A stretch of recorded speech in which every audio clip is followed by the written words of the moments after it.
disparities in well-being, disparities in digital literacy, disparities in access to resources, disparities because of demography. All this prevails. We are talking about responsible financial ecosystem, global challenges. We need to understand those challenges which are before us.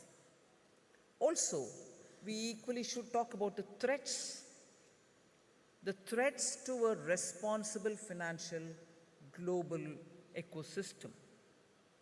And the global challenges, therefore, build a responsible financial system, financial ecosystem. But what are the threats? We should be well seized of them. Physical border threats, which are conventional warfare and other things. Cyber threats, you're very adept at understanding it, but the intensity, the unpredictability, and also the depth and access which cyber threats have today. As much as you build firewalls, there are more and more newer ways in which access is being made and threats are being, or attacks are being made. So cyber threats, crypto threat, as well as an opportunity. But crypto is also an example that I use later to say how, unless global cooperation works out well, you're not going to be able to have a responsible financial ecosystem which can regulate it as well. Drug and drug worlds, drug mafias, also a big threat again to the financial ecosystem. Tax havens and round-tripping of resources. Tax evasion. All these are also the threats that we need to work. Keeping in our mind, we need to work with these threats before us so that we can address them. So, building a responsible financial ecosystem is important. It has to be, therefore, going back to the title, it has to be, therefore, inclusive, it has to be resilient, and it has to be sustainable. The challenges are we are aware of the challenges, they are before us. We know the various kinds of threats which are active even as we talk, and therefore, how are we going to be able to build it?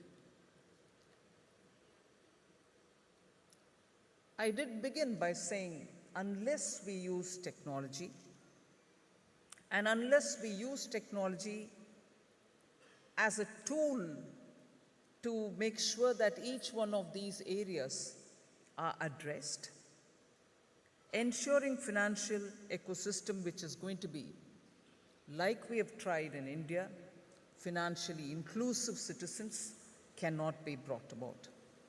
So to make an inclusive, resilient and sustainable financial ecosystem, I see technology as a very powerful tool.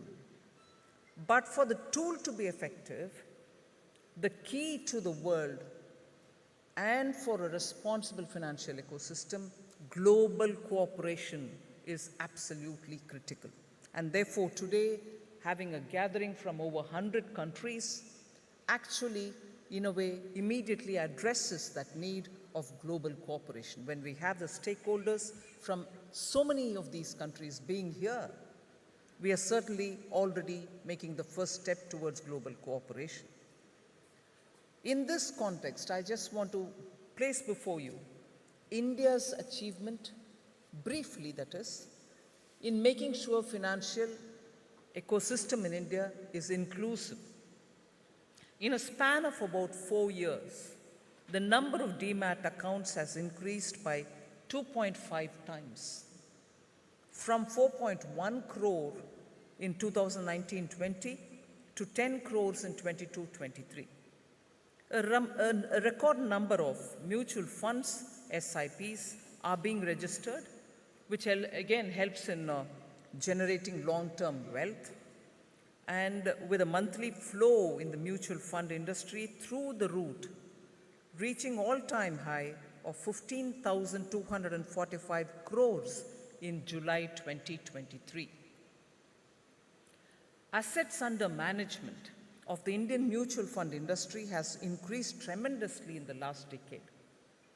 It grew more than fourfold from 10 lakh crores in May 2014 to a significant 46.37 lakh crores in July 2023. Now, we tend to think that when we talk of financial inclusion, it's easy and therefore that will be the only answer. It is easy to reach the metropolitan towns or tier 1 towns. No, but in India, this revolution has reached even what you may otherwise call backwater towns. Top 30 cities of India are usually expected to be ahead in formal savings. However, in the last 4 years, the share of cities beyond top 30 cities in the total mutual fund assets has grown from 15% to 26%. So beyond 30 cities are contributing to India's financial ecosystem. Instruments like SIPs are only democratizing the wealth creation opportunity.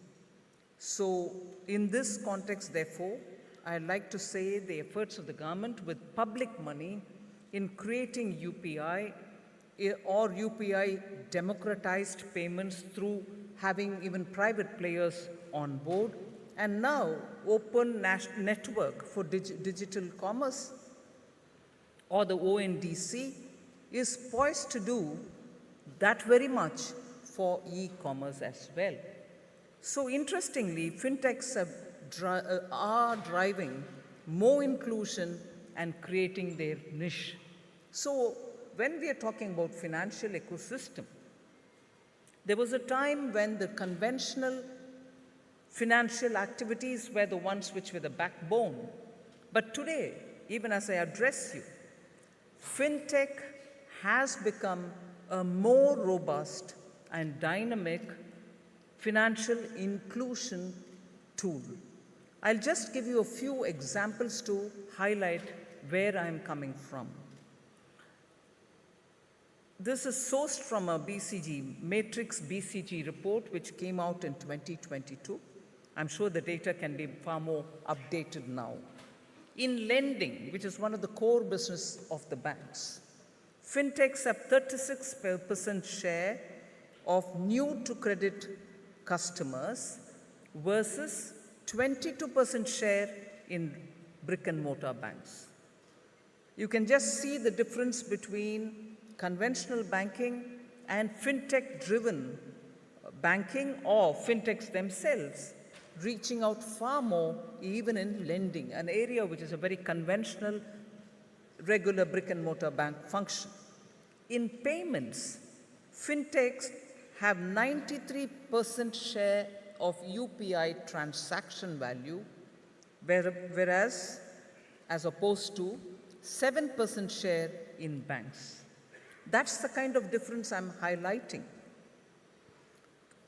In wealth techs, fintech broking have 80% share of active broking clients versus 20% active in traditional broking. The speed with which fintech has entered into the financial ecosystem has got to be kept up front there for all of us, who will then have to have solutions to further the inclusion, to further the sustainability, and to further the resilience aspects of financial ecosystem. And if this goes robust, and if this goes even more dynamic, then comes the question of how we make it a lot more responsible. I'm not sequencing them, but even as this develops, the responsible regulation and also global cooperation both acquire a very big significance. A few more data points. The ITR data released in August signals that the formalization of Indian economy is now really wide, and it is accessing so many different areas. Credit facilities, security, social security, so pension, insurance, all of them are getting covered. Each tax bracket, the tax slabs I mean, has seen a minimum threefold increase in tax filing, some even achieving a nearly fourfold surge. We are in Mumbai, so contextually, I'd like to highlight that Maharashtra continues to be the leader.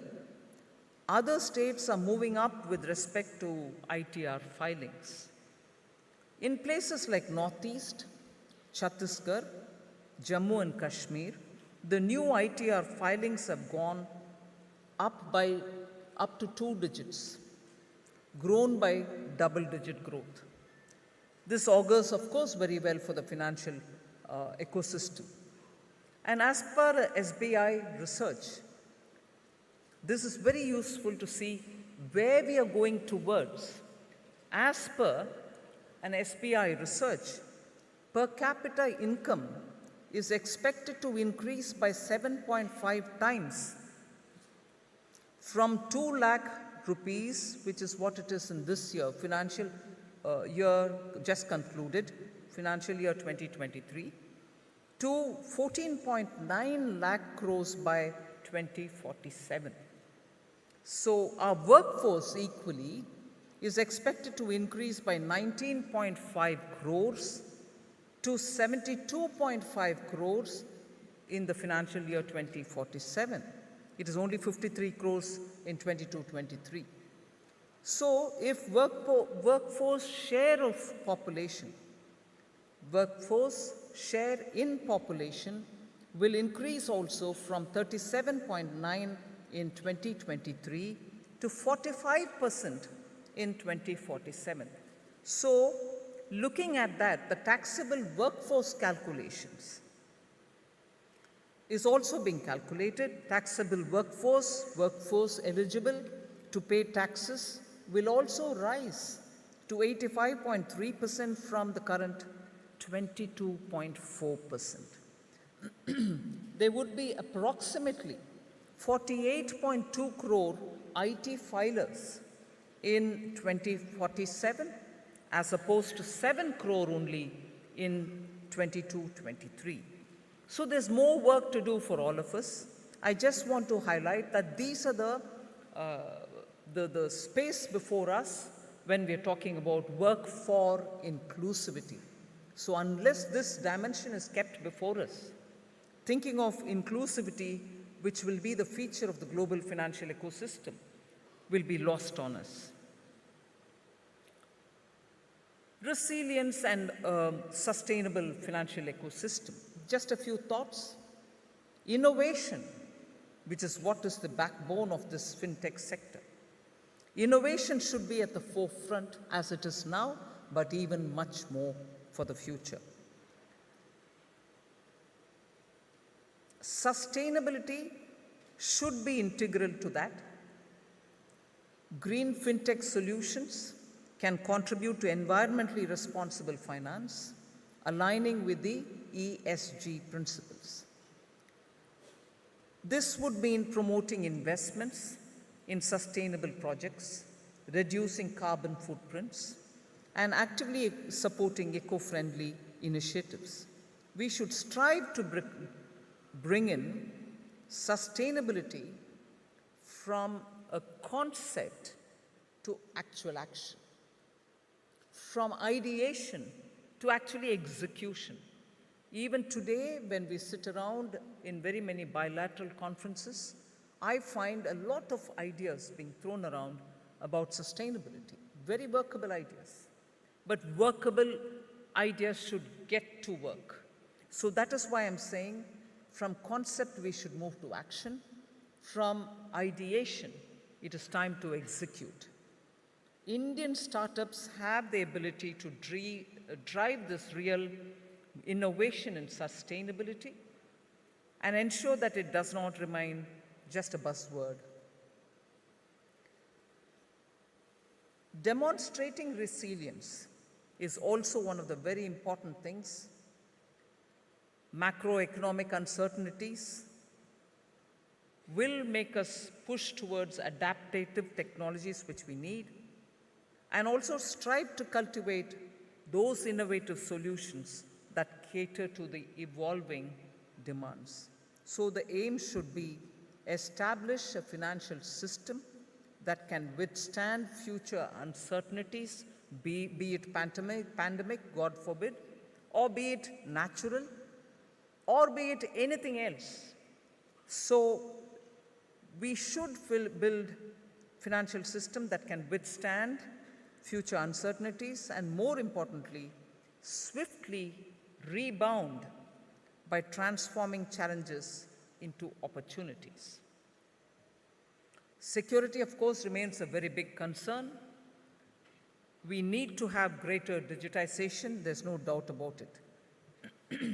But naturally, that comes along with cybersecurity threats. So we need to have fintech companies invest heavily in robust security measures, utilizing advanced encryption and other measures to protect user data and financial transactions. A secured system is what will build trust. And therefore, that's a must for financial ecosystem to truly flourish. India can lead in making financial ecosystem inclusive, resilient, and sustainable. I've just given you a few examples just a few minutes ago. We have the tool, but we have to make it responsible. There is only one key, as I said, global cooperation. And for that, talking about global cooperation, I would think in an interconnected world, financial technology transcends borders, therefore, making cross-border partnerships absolutely crucial. Moreover, collaborative venture open up access to vast and diverse customer base and accelerating market participation and penetration. Just a few data which can help us to understand again the expanse of that world. $20 trillion is estimated to be our annual cross-border payments globally, incurring $120 billion in transaction cost, both in US dollars, that is. India is the largest remittance receiver with around $100 billion worth of remittances, taking 2022 as our base. The high remittances have been a motivating factor in our pursuit of enhancing cross-border payment arrangements. Enhancing cross-border payments has been India's priority. Also in the G20, we are talking about it. One of the priority areas for the G20 is information sharing on national experiences and international initiatives on interoperability of national fast payment systems for seamless flow of funds. Active discussions have happened. The summit is going to happen in a day or two. This is expected to enhance cross-border payments. Also, the Payment Vision 2025 of the RBI envisages active support for the global outreach initiatives to expand the footprint of domestic payment systems by collaborating with relevant stakeholders. So you know of the recent developments, interlinkage between India's UPI and Singapore's Pay Now was operationalized by Honorable Prime Minister of both the countries in February 2023. UPI and RuPay cards acceptance at selected merchant locations are also live in UAE, Nepal, and in Bhutan. Similar arrangements are also being worked out with other countries. Given the size of India's market, the Indian fintech industry should take a strong lead in the cross-border payment system, given our rich and successful experience in the digital payments.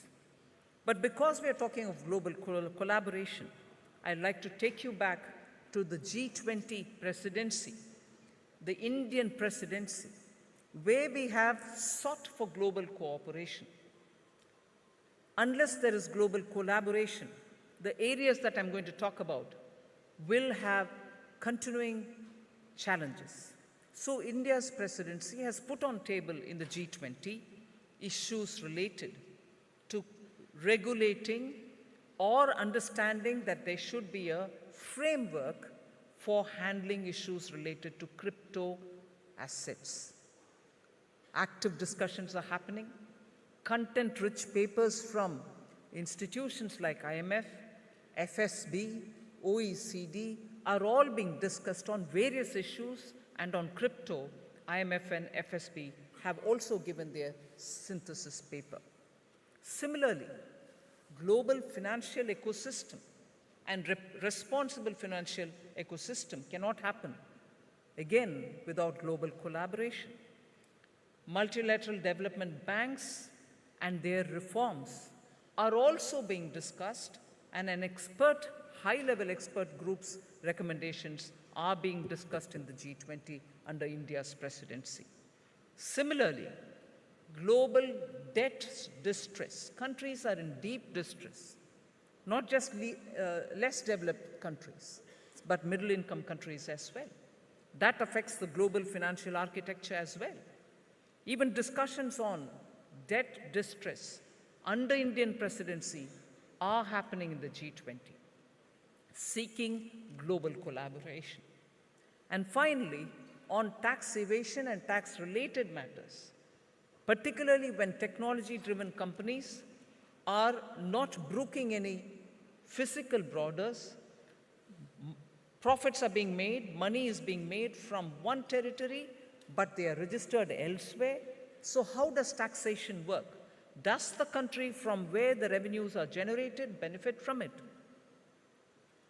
Even on that, G20 is, under Indian presidency, discussing the two-pillar tax solutions.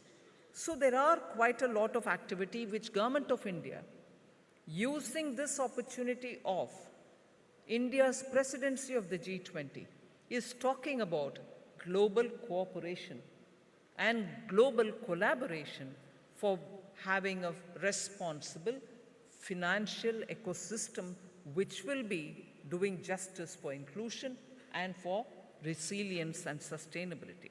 So global collaboration is indispensable.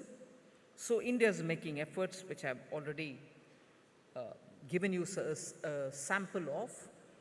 In conclusion, therefore, I'd like to say bright minds from around the world are here. You have to innovate together, collaborate, and drive the future of financial technology. With GFF, the aim to provide a single and singular platform for fintech leaders to foster collaboration and to develop a blueprint for the future of industry is a major step, and I recognize it.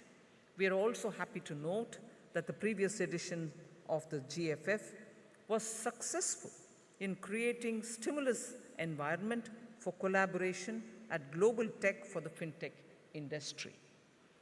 Hope the participants today take this opportunity to connect with a diverse array of exhibitors, established fintech firms, startups, venture capital entities, financial institutions, regulators, and technology providers to find future solutions and opportunities.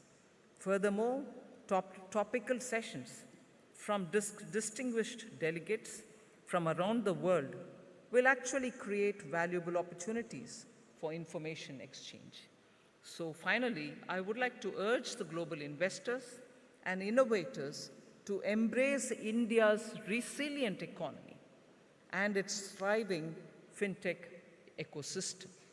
Thank you very much.